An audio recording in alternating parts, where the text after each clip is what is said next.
What's up? I'm Dan Fredenberg, and this is another Chance Encounter. Hey, what's up? I'm Dan Fredenberg. I'm a commercial real estate guy. I'm from the internet.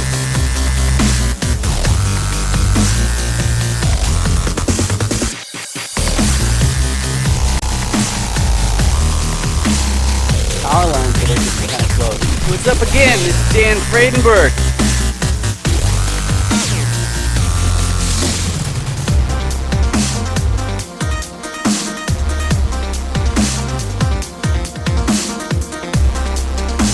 I'm joined today with Amy Sylvis. That's how you pronounce your name? You got it. Perfect. Awesome. And how you doing today, Amy? Amazing. Thanks so much for having me. How are you? Oh, I'm fantastic. So in these chance encounters here, for if you haven't seen one before, I interview commercial real estate investors, and then I go through the 5 different motivations I've found that people have that make them want to make their next commercial acquisition. And I say, hey, which one's you?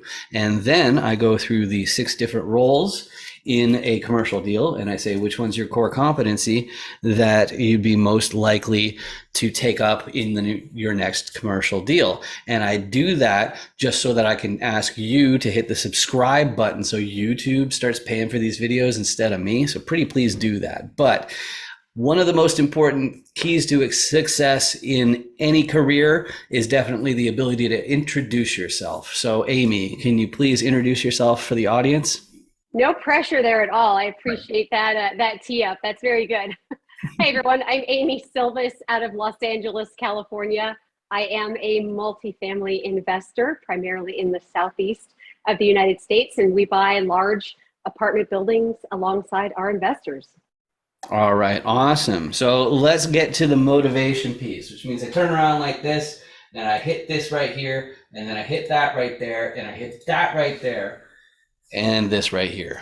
I love the play-by-play. It's very helpful. Thank you. Right. Well, it's you can't have dead air, right? So one thing that's pretty important is so I end up interviewing a lot of beginners on this show as well. So they tend to know what their motivation is, even if they don't know what the role that they're going to play in their commercial deal is. So I warm up with this.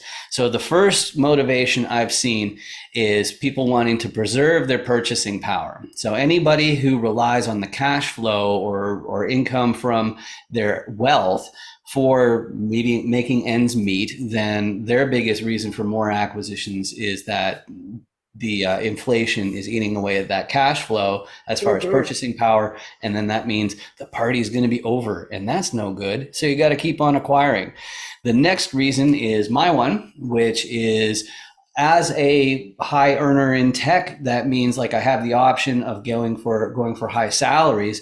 But if my strategy is to accumulate wealth, then I'm paying income tax on basically half of what I make before I can even shoo it away in the form of wealth into these properties. So it makes more sense to me to just play the game, work for equity, and trade time for wealth. That's what I'm up to.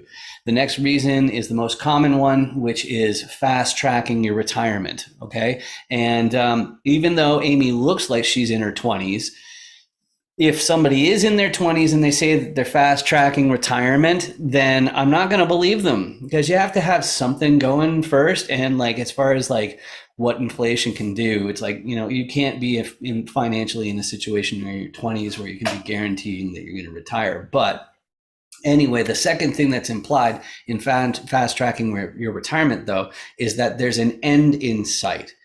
Okay, so there are limits to your ambition. Maybe you have the idea in your head of moving someplace with a low cost of living, and so then just being an accredited investor will be plenty. But the next group, they will not quit because they're so ambitious, because they want to buy their entire hometown and maybe the next town over or something, biggest yacht in the pier, yada, yada, yada. These guys are great to have around because they're not going to just disappear on a beach somewhere. And they're looking for generational wealth. They're looking to make it so that their grandchildren never have to have a day job. So that's the next motivation. And the fifth one is some people have some sector of society, or maybe it's the environment, or they at least realize that accumulating wealth is by far the best vehicle for having a real impact on society. So you pick up the commercial real estate properties because you realize that's the way to help these people out, or maybe it is like a particular type of tenant that you're trying to give nice, safe places for. But that'd be the fifth motivation. So, what combination of those, or which ones jump out as far as your motivations, Amy? Love this. What a great way to categorize all of this. And I appreciate you asking and going through all the examples. So I do have an irrational need to help residents and tenants, coupled with the cash flow and being able to decouple my time from earning. So both of those together, happy to elaborate. I'll let you lead where you want to go next. Awesome, awesome. Yeah, well, I guess that will go right into the role that you have, and that makes Okay. it really easy for any beginners in the audience. So, the first role I'm going to talk about are the repositioners. And if the camera adjusts eventually, then you'll see that, yeah, there are a couple different properties there, a bunch of paperwork. What a repositioners doing is they are underwriting a property, which is the fancy word for doing the math, and they figure out, okay, does this property make sense to add to our portfolio? And what else is going through their heads is how can they make it make more money than it is right that second. And the two main tools in their toolbox are more efficient operations.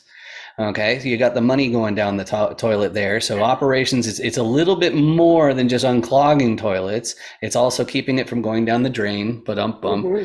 But it's also the people doing the bookkeeping. It's also the leasing agents who are making sure the vacancy rate is low.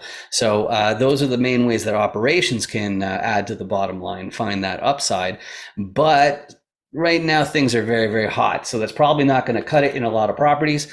So they get a contractor team. So they fix it up, they make it nicer. And then that way they can charge more in rent.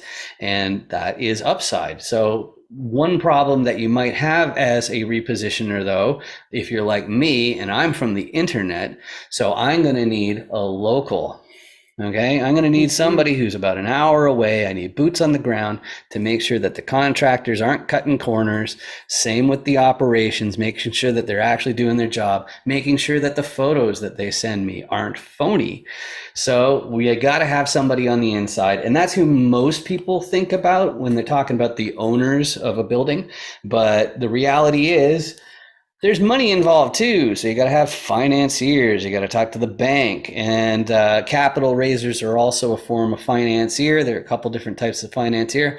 But if you're looking at buy a building that costs $10 million, you're probably going to go to a bank and say, "Hey, can you give me like around say $10 million so I can buy this $10 million building?" And what they're going to be saying is like, okay, they look at all this stuff and go like, "All right, so that's the team, that's the property, that's all cool. But hey, who's your sponsor?" And if you do a Mm-hmm. lot of training courses and stuff like that, this is the part that they tend to skip over a wee bit. And a sponsor is if you want to get a loan, if you want to buy like a 350 unit apartment complex, then somebody in the fold has to already own a 350 unit apartment complex. That's just the way it works.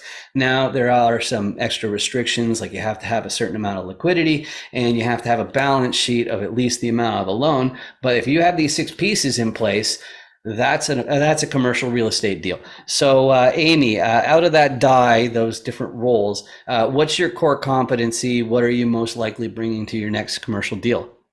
Yes, I am the underwriter that is setting us up for a repositioning of our next deal. That's where I hang out best. Awesome, awesome. And so as far as the next question I always have, some people just call it an ideal property. I call it a buy box. And what it really is, it's describing the geographic area, the unit count, and the class. As far as what properties, it's way easier for you to say yes to, and it's way more difficult for you to say no to. Can you All right. describe that for me, please? Sure. I'm obsessed with market research. My team over at Quattro Capital teases me because I probably spend an inappropriate amount of time in that space, but it really helps dictate where we're going to go next. And, obviously, demography is destiny, one of the best quotes I think I've heard in this game. So the Southeast is attractive to us. but I don't necessarily like those big, sexy cities where everyone and their mom is running after deals. You know, institutional money doesn't require a large return on capital, so it's tough to compete with them. So there are some Midwest markets as well that we're interested in. Class B is a nice sweet spot for us, where we're dealing with a little combination of renters by necessity, renters by choice, and we can really have a positive impact. Going back to one of my motivations, we can have a positive impact on the folks that live with us, or live in our units. 1980s or later build, just it helps with plumbing and all of the other things you might get with some of the older properties there. All right, beautiful, beautiful. And you and I met through LinkedIn through Yona Weiss's challenge, Yes. right? And I met Yona through LinkedIn. Is LinkedIn the best way to reach you, or is there a website that's better, or what's the best way? LinkedIn is great. My last name's a little funky, so I'm sure you'll put it in the show notes somewhere, but you can find me at Amy Sylvis on LinkedIn. You can also find me at thequattroway.com, TheQuattroway.com. All right, awesome. And one more thing to you in the audience, because I haven't said it recently enough. If you look under my hand over here, there's the angry button, the angry red button, and you need to click on it so it turns gray, so it's no longer angry. It costs you nothing. It does add my videos to your list of suggestions, but you don't have to click on them. You've already done me an enormous favor, just like you, Amy, have done me an enormous favor by joining me today. This has been fantastic getting to know you a little bit better. Likewise, thanks so much for having me. All right, awesome. Thanks.